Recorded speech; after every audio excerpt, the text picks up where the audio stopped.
Hello everybody, welcome inside the CrossFit Update Studios. I'm Pat Sherwood. Today I'm joined by the individual Josh Bridges. He's been to the games 3 times, and at the end of 3 weeks of competition in the Open, he was 3rd worldwide, and 16.4 didn't go too poorly for him. Josh, thanks for joining me. Thanks for having me, Pat, as always. Hey, we meet again, you know? Yeah. You kick butt on a regular basis and we get to chat. 330 repetitions on 16.4. Dave Castro thought no one would even get close to that rower again, but you did. So what was your strategy going into this thing?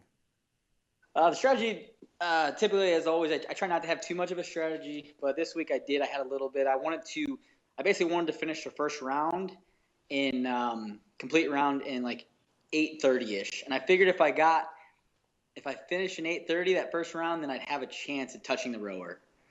So. Okay, that actually, I was listening to you and I was nodding politely, but that didn't add up. I'm like, okay, 8:30. I was thinking that's when you got off the rower, but 8:30, you mean finish the first round, 55 handstand push-ups and all. Right. Okay. A hot topic is how people broke up the deadlifts. What did you do? My first set, I went 30, 10, 10, 5, which was actually kind of funny. I actually took my belt off at 50, walked away, went to hit the wall balls, and CJ looked at me. He's like 50, right? I'm like, yeah, I got 50. He's like, it's 55. I'm like, wait, to turn and walk back to the bar and finish the last 5. And then the second round, I went 15 off the bat and then 10s through. Oh, and then I'm sure just some wiggling around on the ground after that. So was this a one and done workout for you, or did you do it more than once? This one I only had to do once. I was happy. I've only had to do last week's the power snatch muscle up one twice. So I did it Friday morning, which has been my typical routine, doing it around 10 o'clock on Friday morning, and it's been good so far. So I'm happy. I'm going to have to say, in my expert opinion, that a score of 330 is going to help out your standings on the leaderboard. But I'm going to put you on the spot right now. You can be my guest analyst, if you will. What do you think 16.5 is going to be?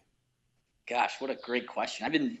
Once 4 came out, that was like the first thing that popped in my head was like, what the hell is 16.5 going to be? Because everyone's thinking thruster, right? Everyone's like, all right, it's got to be thruster and something. It would be awkward, or it'd be weird to have an open season without thrusters, but Dave likes to surprise people. So my guess is actually going to be overhead squat box jump. And I don't know what it's going to be like the format, but I think those are going to be your movements. I think he's going to shock the world and say, no, everyone thinks thruster, so it's going to be overhead squat. Well, we will learn very quickly if you're on point or not. Final question, need you to make a pick. We're going to have 16.5 going down at the ranch live. We've got Ben Smith, Rich Froning, and Matt Fraser all just clashing. We don't know the workout, but who do you think is going to come out on top? Oh, man. It's going to be fun to watch, I'll tell you that.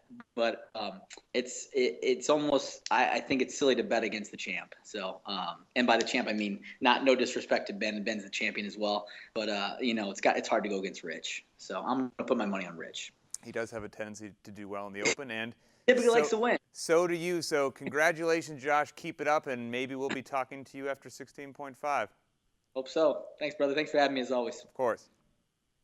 That's twice we've spoke with Josh Bridges. Who knows, will it be a third time? Stay tuned to games.crossfit.com for more information on him and this epic 3-way battle taking place in Aromas, California.